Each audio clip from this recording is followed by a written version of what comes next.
In my previous life after Ethan Lewis died, I stayed in the Lewis family for 30 full years, serving my in-laws, working tirelessly, and growing old alone. When I saw him again, he returned with his childhood sweetheart and grandson, coming back to the Lewis family to reclaim his ancestral status. Only then did I finally understand that my entire life had been played in the palms of the Lewis family. My 30 years of loyalty had become nothing but a joke. When I learned the truth in the end, rage overwhelmed me. I collapsed to the ground and never woke up again. In a daze, I saw the kerosene lamp beside the table tip over, and a wave of blazing red swallowed my vision. The Lewis family, which had trapped me for a lifetime, was consumed by a sea of flames in an instant. When I opened my eyes again, I had returned to the day I received the news of my husband's death. Also the day I received my admission letter from the National Medical University in the capital. Ethan and I came from completely different worlds. I was the daughter of a disgraced capitalist family sent to the countryside for reform, and he was a retired soldier who had been on the battlefield. When a village bully tried to harass me, he stepped in to protect me using his status. He didn't mind that my background might implicate him, and I didn't care that he suffered from a hidden illness. Desperate to escape my situation, I married into the Lewis family quickly. I never imagined that from then on, I would fall into the carefully woven trap of the Lewis family and begin a tragic life. Your Ethan's in trouble. The ship he took going south overturned. He didn't survive. The village chief arrived in a hurry with a post office worker who brought the message. The moment my mother-in-law, Linda, heard those words, she wailed and cursed exactly as she had in my previous life. "Oh heavens, my only son is gone. How am I supposed to live now?" she cried, then jabbed her finger at me. "Grace, you cursed jinx. You pushed my son to go south, and now you made him die in a foreign place. You should have died with him." Seeing the spectacle, the post office worker quickly handed me the death certificate and practically fled, as though something terrifying was chasing him. The village chief gave me a long look, then reached down to pull Linda up from where she was dramatically rolling on the ground.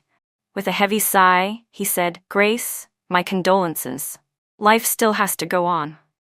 Though his expression seemed solemn, a calculating glint flashed in his eyes. "Listen, daughter-in-law of the Lewis family," he continued, "I heard you received your admission letter from the National Medical University in the capital early this morning.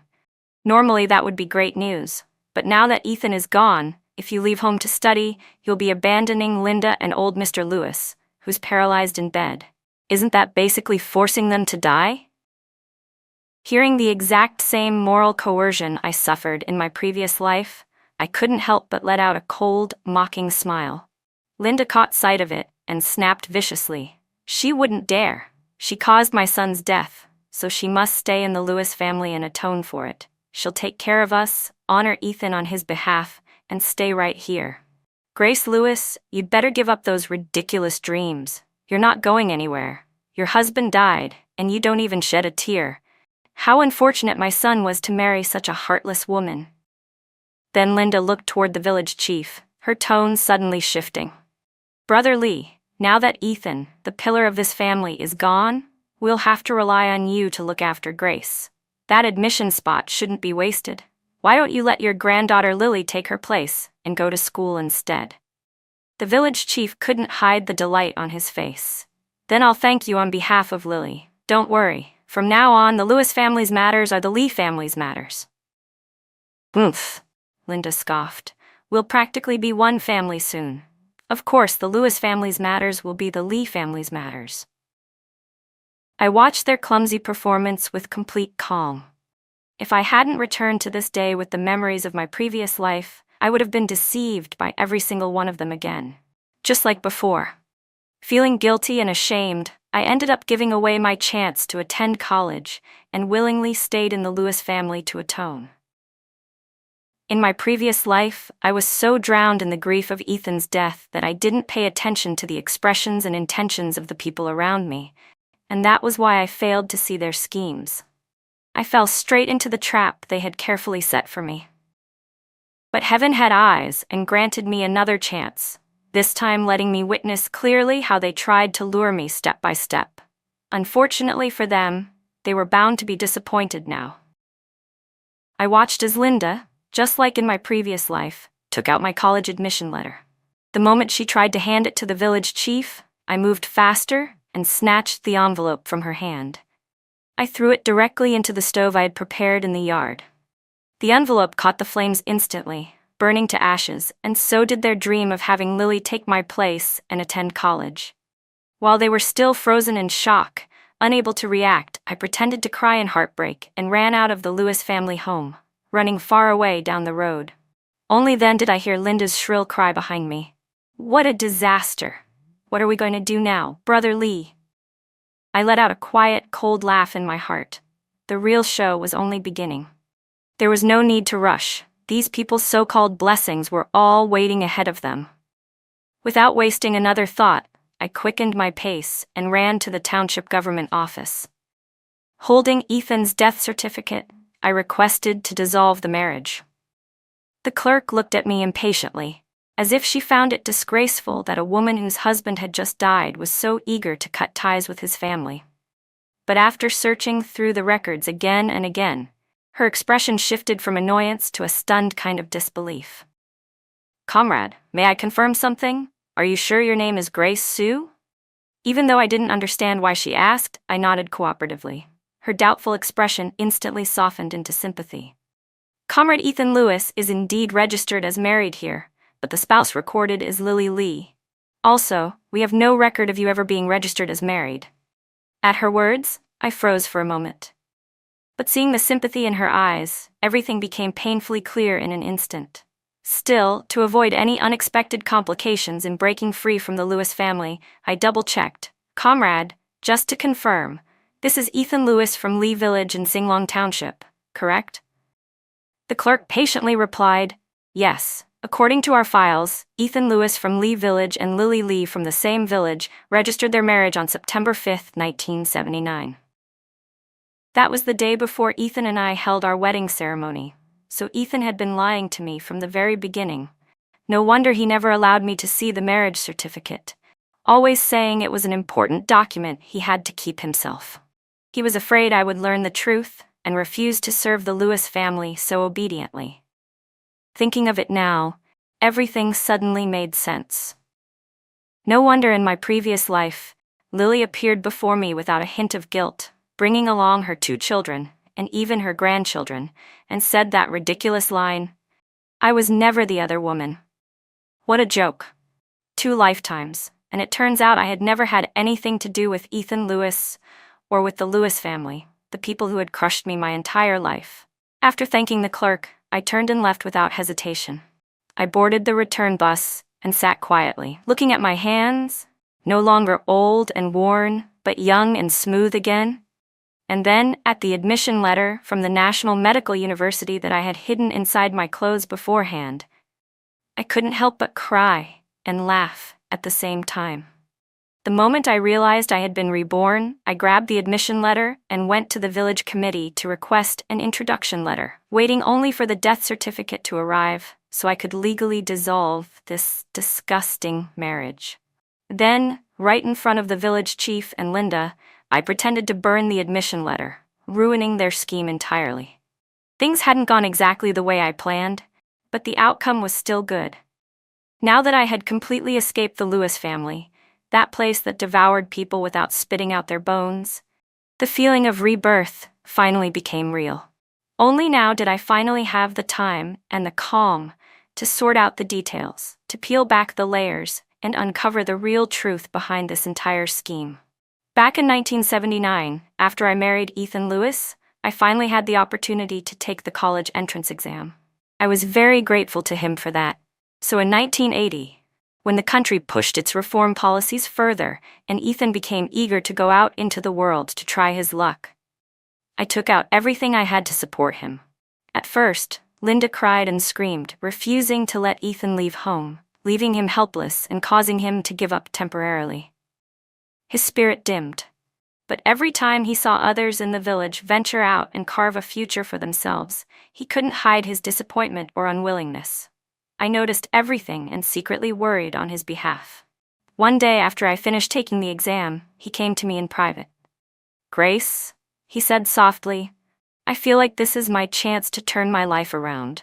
I want to head south and look for opportunities. Just from that one sentence, I could sense how much this meant to him.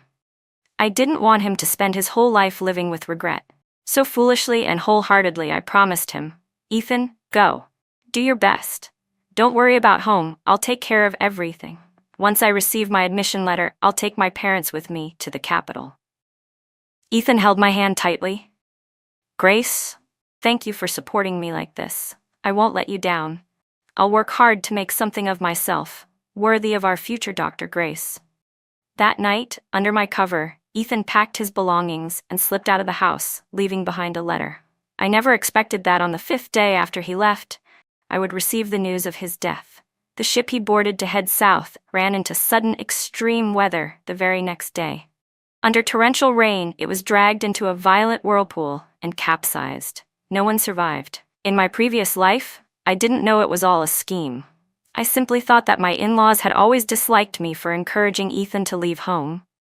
And now, receiving the news of their only son's death, they naturally blamed me and demanded that I atone. My grief and guilt swallowed me whole. I cried uncontrollably and silently endured all their accusations and insults. I let them take my admission letter to the village chief so Lily could replace me and go to college. Afterward, I even wiped my tears, forced myself to stay strong, and took care of Linda and old Mr. Lewis, who were overwhelmed by the tragic news. It felt like from that day on, my world went completely dark and never lit up again. Linda hurled endless accusations at me, saying I had pushed Ethan to go south, causing him to lose his life and leaving no remains to bury, disgracing the Lewis family and severing their bloodline. After hearing it enough times, I gradually believed Ethan's death truly was my fault. I became consumed with guilt, and along with the promise I made to Ethan before he left, I no longer had the courage or will to resist or escape the Lewis family. The worst incident happened when Linda shoved me to the ground in front of the communal hospital bed and forced me to kneel, demanding that I swear I, Grace Shue, will spend the rest of my life honoring Ethan's parents, atoning for my sins, and never leaving the Lewis family. After that, the thought of returning to my real parents completely died inside me. I turned down their requests to take me back to the capital again and again until I broke their hearts entirely. Eventually, they gave up on me, and for decades afterward, we never had any contact. Knowing I had no one backing me and that my own family would no longer support me, my in-laws became even more brazen in controlling and suppressing me. Even on his deathbed, old Mr. Lewis glared at me viciously and spat out his final accusation. Grace Sue, you killed Ethan. You destroyed the Lewis bloodline. Even if I died, he told me I still had to continue staying in the Lewis family to atone. I wasn't allowed to leave. I had to stay by Linda's side so that when Ethan returned, he wouldn't come home to find no one waiting for him. Back then, I didn't think deeply about what he meant. I simply assumed my father-in-law was talking about Ethan's spirit returning every year on his Memorial Day. For more than 20 years, I shed tears in secret for him, believing all of it. Every day I got up before dawn and worked until late at night, caring for my in-laws with all my heart, sending them off in their final years. Yet none of my sacrifices or efforts ever entered my father-in-law's eyes. Even after he died, he still refused to let me go, forcing me to keep atoning. It wasn't until the late 70s that Linda finally fell ill, and only then did my life feel like it loosened even a little. But even that wasn't much of a blessing. After more than 20 years of exhaustion and suffering, my body had completely broken down, held together by nothing but sheer willpower. Just as I thought I would spend the rest of my life this way, enduring, swallowing everything, and one day being able to face Ethan in the afterlife without guilt. I never expected that in this lifetime, while still alive, I would see the living Ethan again. But when we did meet again, he had returned with his childhood sweetheart and his grandson, coming back to the Lewis family to reclaim his ancestral status. I stared at Ethan, who looked even younger than me, then at the elegant woman beside him, his lovely wife, and the happy child in her arms. Every drop of blood in my body seemed to freeze. My scalp tingled. The contrast between my lonely old age and his perfect, fulfilled life was so sharp it was almost laughably ironic. Then I looked at the woman at his side. My eyes widened in disbelief. It was Lily Lee. She was the same age as me, yet she had aged beautifully. Her hair was styled fashionably, and she wore a fitted red dress that made her look refined and elegant. Compared to her, I was a walking shadow, white-haired, hunched, frail, death lingering over every inch of me. I couldn't help wanting to flee from the overwhelming shame of this scene, but Ethan seemed completely unaware of my reaction. He greeted me warmly and even introduced me to his son and grandson. I forced my stiff lips into the saddest smile of my life. At last, he sensed something was wrong and sent the child away before quietly stepping closer. Lily cast him a reluctant look, but at his gesture, she turned to leave. Before walking off, she threw me an inexplicable sentence. "Grace, I was never the other woman." At the time, I didn't have the strength to understand the meaning behind her words. The years of resentment, betrayal, and unspoken suffering inside me finally snapped the last thread holding me together. My cloudy eyes filled with tears, and with a trembling voice, I questioned Ethan. "Since you were alive, why didn't you ever write to me? You knew I was still waiting at home for you. Why did you marry Lily? Do you know how I survived all those years?" Even if he hadn't wanted to come home, even if he married and had children elsewhere, he could have at least sent a letter to let me and his parents know he was alive. I wouldn't have carried the weight of thinking I'd killed him, or that I had destroyed the Lewis family. My entire life wouldn't have been ground into dust by that guilt. Ethan fell silent for a long moment before letting out a heavy sigh. "Grace, the Lewis family did you wrong. But we never had any relationship to begin with. Please don't make things difficult for Lily." I stared at him, eyes wide in disbelief, pinning him with my gaze. I never imagined he would respond with something so shameless, so brazenly cruel. No longer the weak woman I once was, I shot back at him. "What do you mean we never had any relationship?" But as the words left my mouth, he hesitated, his lips pressed together. Under the pressure of my unyielding stare, perhaps unable to keep lying, perhaps his conscience finally stirring, he slowly began to reveal the truth I had never known. Back then, I really did buy a boat ticket, but in the end, I never got on that ship. And then I used the situation to my advantage. After all, my marriage to Lily Lee was fully legal and valid. As for you and me, Grace, just assume that my mother took my death certificate and used it to apply for the marriage dissolution on your behalf, freeing you. From now on, you can go wherever you want.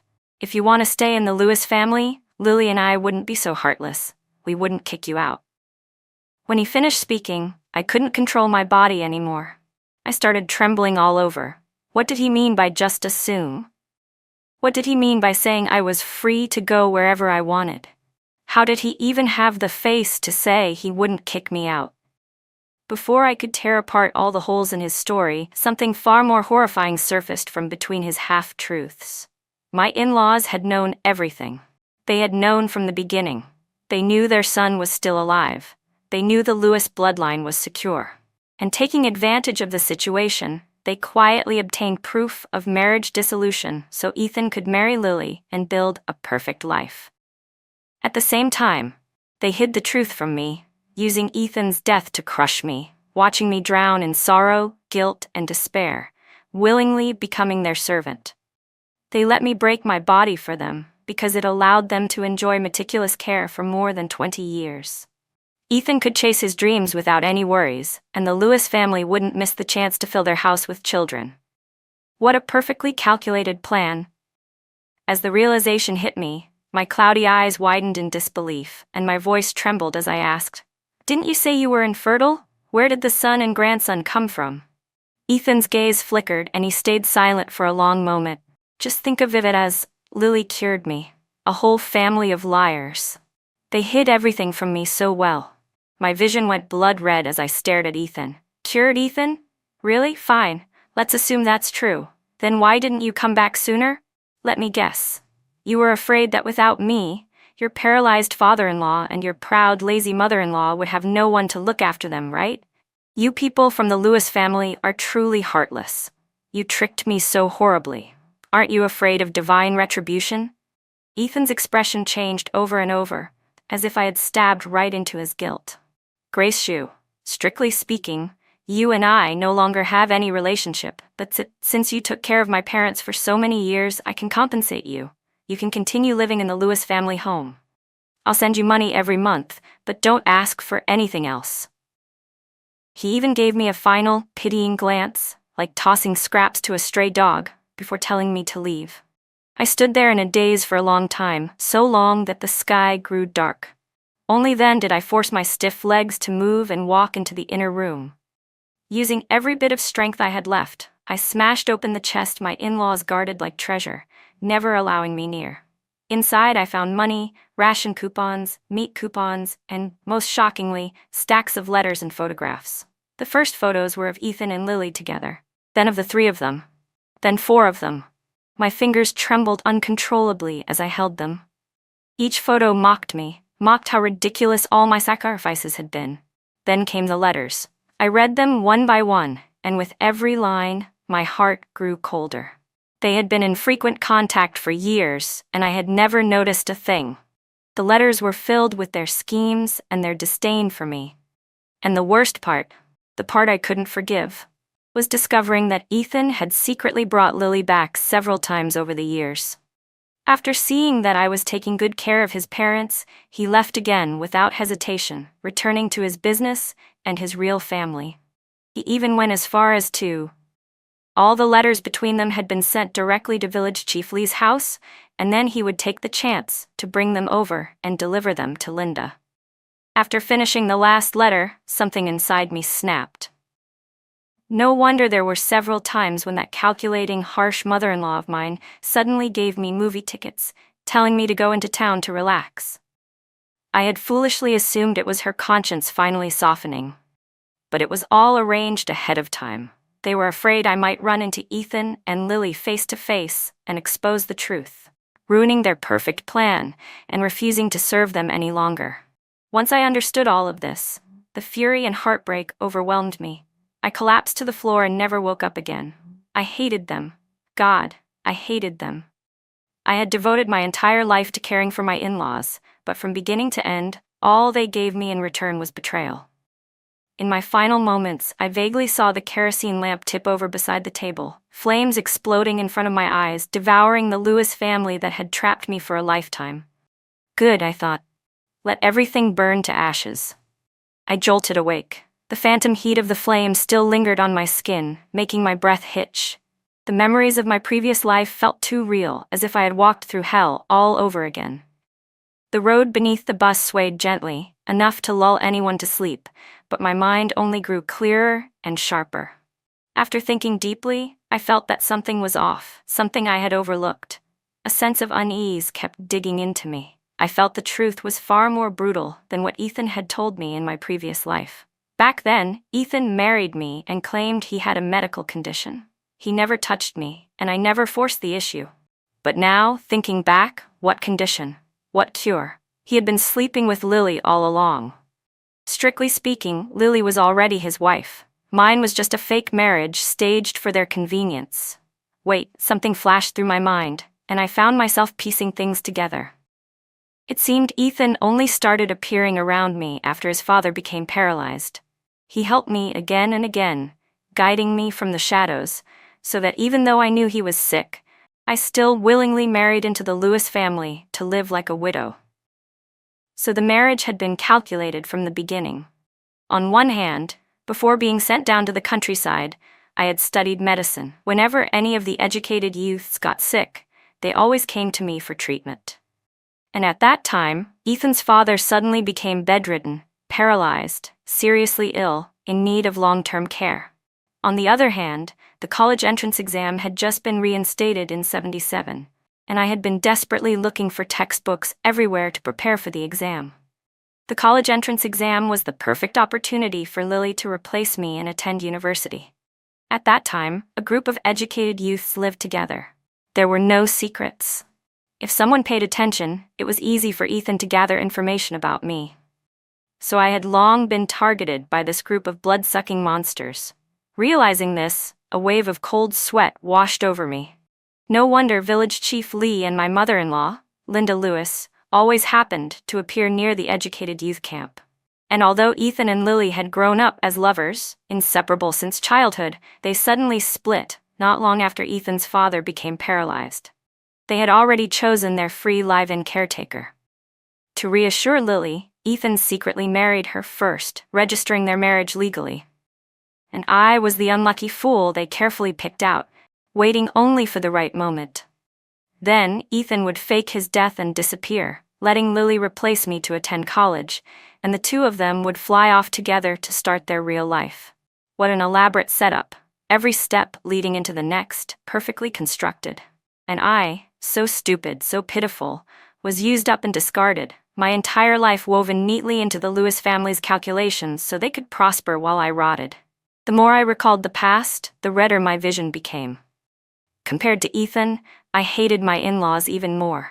With Ethan's straightforward personality, he could never have devised something so intricate and vicious. Most of these schemes were ideas cooked up by my sly in-laws and village chief Lee. I was actually curious to see how long my bedridden father-in-law could survive under the care of Linda, whose 10 fingers had never touched a single chore in her life. As for Ethan, compared to his cold-hearted betrayal, what I hated more was how deeply I had loved him, so deeply that the Lewis family toyed with me my entire life. But in this lifetime, without me serving at my father-in-law's bedside, without me acting as their unpaid maid, without me nursing my in-laws until their last breath, Ethan would no longer have the peace of mind to pursue his dreams, and Lily would have no chance to attend the National Medical University in the capital, let alone graduate and be assigned to the capital hospital like in my past life, becoming the respected Dr. Lee. She certainly wouldn't have had the chance to return to the village for a grand ceremony that glorified the entire Lee family. With everything reset, I wanted to see how Ethan and Lily could ever live the perfect life they had in my previous lifetime. Children and grandchildren filling their home, their days overflowing with happiness. When I returned to the capital, I threw myself into my parents' arms and cried until I couldn't breathe. When they learned I had been accepted to the National Medical University, and that my entire marriage to Ethan had been a lie from beginning to end, they were both relieved and heartbroken. My father said firmly, "Grace, as long as I'm alive, I promise you this. Ethan Lewis will never have anything go smoothly. I'll make sure the Lewis family never rises again." My mother hugged me tightly and soothed me. "Yes, sweetheart. Our family may not be as powerful as before, but a starved camel is still bigger than a horse. We still have our foundation. We won't let you swallow your grievances or let those awful people go unpunished." Hearing their words eased the weight in my chest, but I was still afraid they might act impulsively and harm themselves. I immediately said, "Mom, Dad, I just want you both to be safe. Those people will get the punishment they deserve." How foolish I had been in my past life to choose that hellish Lewis family over my loving parents, letting myself be crushed for decades. Afterward, my parents bought all kinds of supplements to nurse me back to health and carefully helped me prepare for school. My life was truly different now. I had finally returned to the path I was meant to walk. All that remained was to make sure the demons who schemed against me in my previous life went straight to hell to pay for what they'd done. The following year, on the school's orientation day, I happily ran into an old acquaintance, Sam Chin. He was one of the educated youths who went to the countryside with me, but unlike my fate, his husband's family treated him well. Even in my previous life, I had always been envious of him.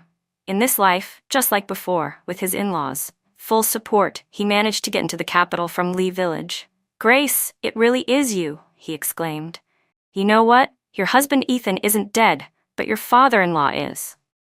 Not wanting to have anything to do with the disgusting Lewis family anymore, I simply explained, "Is that so?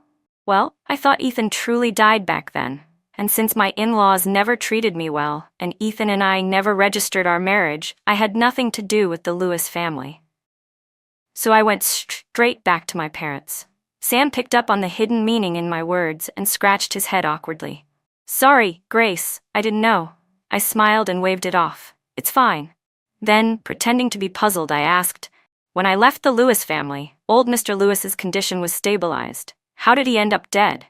Sam's smile turned mysterious. Your mother-in-law, Linda. Oh wait, Linda Lewis. She's not exactly the responsible type. After you left, she pretty much abandoned him. She'd disappear for an entire day and rarely bothered with his meals or care. In less than half a year, old Mr. Lewis passed away. Sam leaned in close and whispered in my ear. In the end, it was the neighbors who noticed a strange smell, broke open the door to his room, and found him already gone. I heard from Grandma Wang, the woman who helped collect old Mr. Lewis's body, that he was nothing but skin and bones when he died. His whole body was covered in bed sores and rotting flesh. She said she threw up as soon as she stepped out after cleaning him up. After that, the whole village started talking. Everyone said Linda Lewis had abused old Mr. Lewis, and the Lewis family's reputation was completely ruined. That was when Ethan returned to the village, just in time to bury his father in the family grave. You should have seen Ethan's face that day. It was pitch black with anger. They said he and Lily had lost everything in their business down south. They were planning to find a way to make a comeback when they suddenly received the news of old Mr. Lewis's death and rushed back overnight. Hearing this stirred conflicting emotions in me, but I didn't feel the slightest bit of sympathy. I knew that without me, old Mr. Lewis wouldn't survive long under Linda's care. But I never expected him to die so quickly and so miserably. Was karma coming a little too fast? At the same time, I couldn't help feeling proud of my father. Clearly, in this life, Ethan would never rise to become the wealthy, influential businessman he had been in my past life. That thought made me want to laugh, though on the surface I put on a sympathetic expression. In that case, he probably suffered horribly under Linda before he died. Maybe passing away was a relief, I murmured. Then I pretended to be curious. Did Ethan ever explain how he came back from the dead? Sam Kin's expression grew strangely amused. He said some kind-hearted person saved him, but he hit his head and lost his memories. He didn't remember where his home was until Lily ran into him in the south and helped him recover his memory. Then she brought him back to the Lewis family. Sam clicked his tongue. Grace, do you really believe coincidences like that happen in this world? Something about it feels off to me. He gave a short laugh, then spoke seriously. Leaving the Lewis family back then was the best decision you ever made. Linda was spreading rumors everywhere after you left. She told everyone you went crazy from the shock of Ethan's death, ran off, and no one knew if you were alive or dead. That way, Ethan could legitimately marry Lily. If I hadn't run into you at school today, I might have actually believed her lies. Seeing me now, healthy and living well, he grinned. I'm really happy for you. I smiled genuinely. Thank you, Sam. I'm grateful too. Breaking free from that parasitic Lewis family, returning to my parents, going to university in the capital, I finally have a new life. Then I took off the latest watch I'd worn on purpose today and fastened it onto Sam's wrist. Don't take it off. I still have several other models. Back at the Educated Youth Camp, you helped me so much. You even shared the books you worked so hard to obtain. Meeting again here at the National Medical University, it's fate.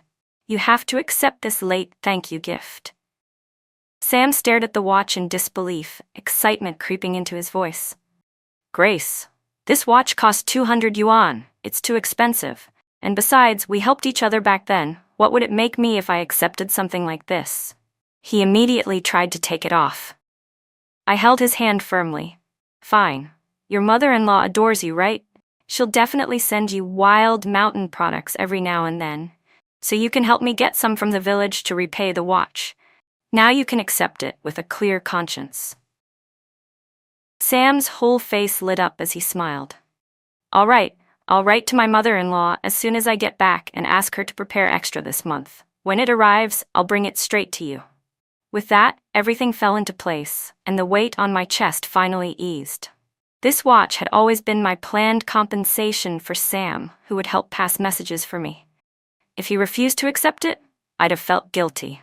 But this arrangement made things even easier for me. The next time I saw Ethan was half a month later, at the start of the new school term. Ever since meeting Sam that day, I knew this moment was bound to come sooner or later. I hadn't expected it to come this soon. But unlike my previous life, Ethan showed none of the confidence or prestige he once had when he returned home as a successful man. This time, he looked completely defeated, worn down, and pitiful. He was pushing Linda in a wheelchair. The moment he saw me, his bloodshot eyes lit up with joy. "Grace, it really is you. You actually came to the capital for school. I'm alive. I brought Mom here to find you. I've missed you so much." Before I could react, he took big strides toward me, reaching out as if to pull me into his arms. Disgusted, I stepped back immediately, putting a clear distance between us. He really had the nerve to come find me. Did they feel no shame? After scheming against me so thoroughly, how could they still dare to show up? I steadied my emotions and used the very same words he had once told me in my past life. "Ethan, please keep your distance. Strictly speaking, we have no relationship. You know exactly whose name is written on your marriage certificate." When he heard that, panic flashed visibly across his face. Seeing I had already learned the truth and that my attitude was firm with no room for softness, he became desperate. "Grace, I regret it. Mom and we can't live without you." I let out a cold laugh. "Can't live without me? Or can't live without having a hard-working, obedient, unpaid maid to serve you both? If that's what you're looking for, you're at the wrong door. Go find Lily Lee. Don't tell me you're delusional enough to think I'd go back to the Lewis family to slave away for you again. Aren't you afraid I'd make you both regret it?" At that moment, Linda suddenly shouted from the wheelchair, voice shaking with emotion. "No. Don't go to that whore Lily. Grace, I thought you'd gone mad and died out there somewhere. I was heartbroken for so long. It was Lily who helped find Ethan. I had to repay her kindness. That's why I made the decision to let Ethan marry her." She even forced out 2 fake tears, acting pitiful. Even now, she was still pretending, still performing, thinking I only learned from Sam that they held a wedding ceremony for Ethan and Lily. "Grace, come back. I can't live without you. Lily is a poisonous woman. She can't compare to you at all. These legs," she pushed me, "that's why they broke. As long as you come back and treat my legs, I'll make Ethan divorce Lily, that useless hen who can't lay eggs, and you two can remarry. Then we can live together in the capital as one happy family. Wouldn't that be wonderful?" This family was unbelievable, truly shameless, delusional beyond saving. Seeing I remained unmoved, Ethan tried to continue persuading me at Linda's urging. But before he could speak, a woman suddenly lunged out from the side. Her voice was raw with hatred, tearing through the air. "Ethan, you ungrateful, pathetic mama's boy. I knew you still couldn't let go of this woman. It was Lily. You tricked me into marrying you with that college lie. You expected me to serve your family like a servant. Why did you change the moment we returned to the Lewis house? Even after he killed our child, you still stood by your mother's side. When she told you to hit me, you hit me. When she told you to abandon me, you abandoned me and ran back here to chase Grace."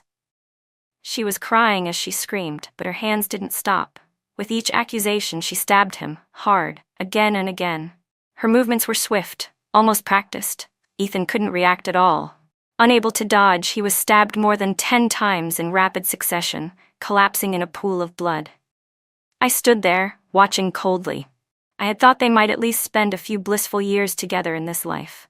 I never expected them to turn on each other this quickly. It was almost laughable. On the wheelchair, Linda Lewis, seeing Ethan collapse to the ground, his face drained of all color, Linda went hysterical. She tried to push her wheelchair frantically toward me, reaching out as if begging me for help. But I was just a young, physically weak student. How could I step in and intercept a blade with my bare hands for the very people who schemed against me for an entire lifetime in my past life? All I could give them was a look of helpless refusal before stepping far, far away. In my previous life, he had committed countless wrongs, lying, deceiving, manipulating, reducing me to a hollow shell. Now it was finally his turn to experience firsthand the methods of the daughter-in-law he admired so much in our past life. The next moment, the quiet street erupted with Linda's shrill, agonized scream. "Linda Lewis, you old witch! You dare call me a poisonous woman? Compared to you, I'm nothing. Why don't you tell them how you shoved me before? How you caused me to miscarry my 8-month-old child? How you refused to take me to the clinic, nearly letting me die? Thanks to you, I can never have children again. Are you satisfied? And now you want to throw me away? Dream on. Just die and go bury yourselves with my child." With that, Lily stabbed Linda several times in the chest with rapid, vicious strikes. Each thrust was firm and filled with hatred. And as if still not satisfied, she plunged the blade into Linda's abdomen several more times. So in my past life, Lily had already been pregnant at this point, but that child was gone now. And I, who had swallowed every grievance, serving Linda like a loyal servant, had ended up caring for the very woman who was impossible to tame. Her precious eldest grandson was killed by her own hands.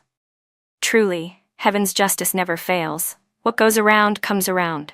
I was lost in the flood of my memories when Lily suddenly turned, brandishing the bloodied knife, and charged straight at me. But the commotion had already drawn the attention of campus security. They rushed over in time, subduing her on the spot.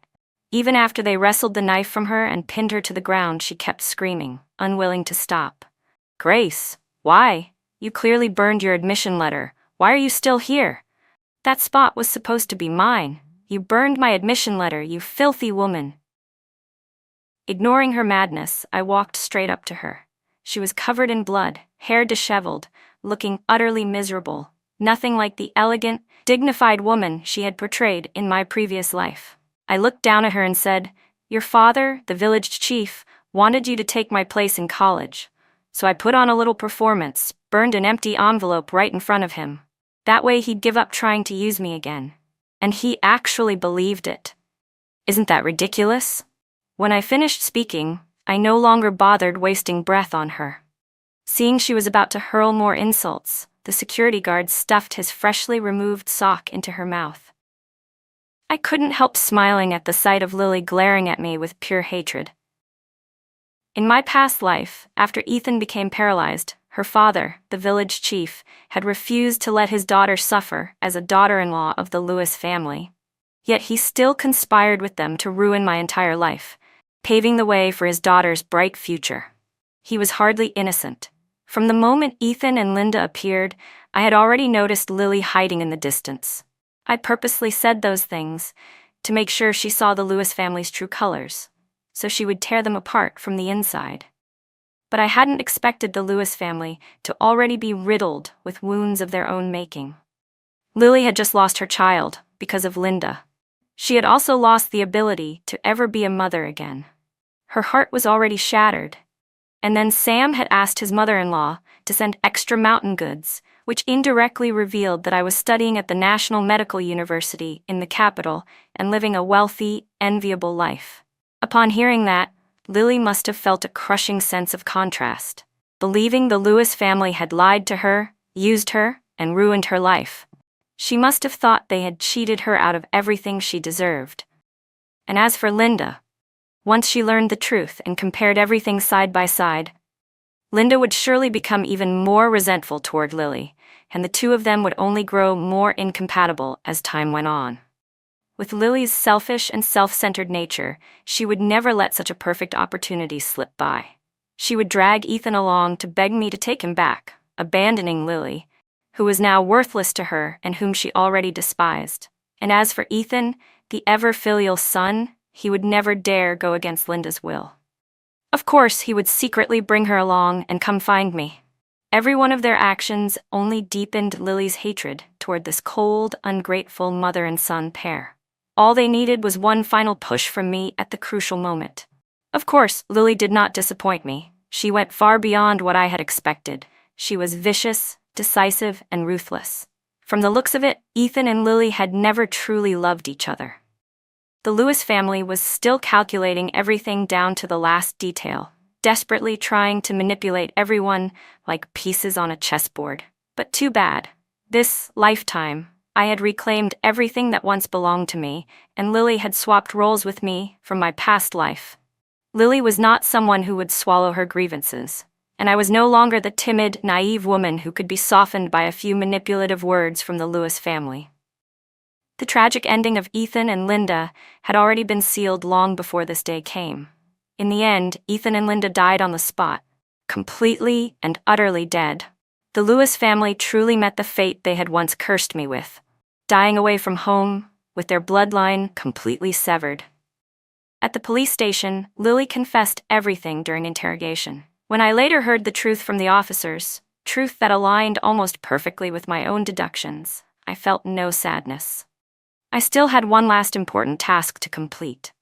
I sent a full report, along with the evidence provided by the Capitol Police Department, to the township government of Lee Village, the nightmare I once lived in. After that, I pushed those demons out of my mind entirely and focused on my studies. During this time, I earned outstanding grades and was awarded a government-sponsored position as an international exchange student. On the day I left for England, my parents hugged me tightly, reluctant to let go. Silently, I made a promise to myself. I would never disappoint the people who loved me and believed in me. I would return home successful. With that goal in mind, I devoted myself to my coursework abroad. I studied tirelessly, absorbing cutting-edge medical knowledge and techniques, determined not to waste even a single minute. I wanted to return and contribute to my country as soon as possible. 5 years later, I rejected my mentor's attempts to keep me there and decisively boarded the plane back home. Upon my return, not only was I recommended as a specialist talent to the Capitol Hospital as a department director, but I also became the youngest professor the hospital had ever hired. I lived up to my director's expectations. Within just 3 years, through the connections I had built in England, I helped the hospital acquire many advanced and precise medical instruments, saving countless lives. During this time, I also trained batch after batch of exceptional medical students, teaching them everything I had learned abroad, thoroughly, seriously, and without holding anything back. The next time I saw Sam Chin was when I was invited to Lynn's Medical Center to participate in the treatment of a rare case. By then, he had already become an excellent surgeon. After 2 weeks of consultations, discussions, and confirming every detail with the patient's family, we finally finalized the treatment plan and the surgery date. When the surgery was successfully completed, every doctor involved breathed a temporary sigh of relief. For once, I felt relaxed enough to go to the hospital cafeteria to eat, instead of asking my assistant to bring food to my office. At the cafeteria, Sam spotted me and immediately sat beside me with a bright smile. "Grace, I honestly didn't expect that the expert our hospital spent so much money inviting would turn out to be you. You're incredible, and after assisting through the entire surgery, I admire you even more now." I smiled back at him. "You're amazing too. The moment I arrived, your director wouldn't stop praising you. You were my assistant for this surgery, and you didn't disappoint him at all. You coordinated perfectly and helped me save a lot of precious time for the patient." Sam chuckled shyly, then excitedly pulled me into a long conversation about his past few years of work, especially the rare cases he had encountered and treated. Every time I brought up one of my own cases, the hunger for knowledge in his eyes deeply moved me. It reminded me of myself during my years studying abroad. I tapped a finger lightly against his forehead since he kept leaning closer and closer. "On the 8th of next month, I'll be hosting a medical seminar at the National Medical University. So Dr. Chin, I'm officially inviting you. Any interest?" Sam practically threw himself into my arms, hugging me tightly. "Interested? Absolutely. I'll go talk to the director as soon as I get back and have him keep those 2 days free for me." Realizing what he had just done, he pulled back quickly, then started chatting excitedly about gossip. "Grace, you weren't abroad for long before Lily's case was closed. She killed 2 people, so she was sentenced to death." I let out a quiet, Hearing old events again so many years later barely stirred any emotion in me. It was exactly the ending I had expected. Seeing my lack of interest, Sam quickly switched topics. "Do you remember Lily's father, the village chief?" I nodded. Sam's eyes lit up again. "Well, someone reported him. The evidence was mailed straight to the township office. He was taken away that same day, stripped of his position immediately, and sent for labor reform. A few days after Lily's execution, he escaped when no one was looking and threw himself into the river. By the time they found him, he was so swollen they couldn't even recognize him. It was awful. His wife fainted instantly when she saw the body." Hearing Sam describe the outcome, a faint ripple stirred in my heart. All of this was nothing more than the consequences of their own cruelty. The sins they committed had finally caught up to them. The resentment of my past life was completely resolved. I felt the exhaustion of years lift from my body, leaving only lightness and ease. Everyone has their fate. If you do wrong, you will pay eventually. Are you free tonight? I asked. Let me take you to the state-run restaurant for a proper meal. We should celebrate our first successful surgery together, and celebrate meeting again after all these years. Sam beamed. Of course. Can I bring my family? My kid is adorable. You'll love him. I stood up and nodded with a smile. Sure, and tell your little one that Auntie Grace is looking forward to meeting him for the first time. I've even prepared a gift. Hearing Sam burst into muffled laughter behind me, I walked out of the cafeteria and stepped into the bright, welcoming sunlight of a brand new day. In the years that followed, my life settled into a quiet, steady rhythm.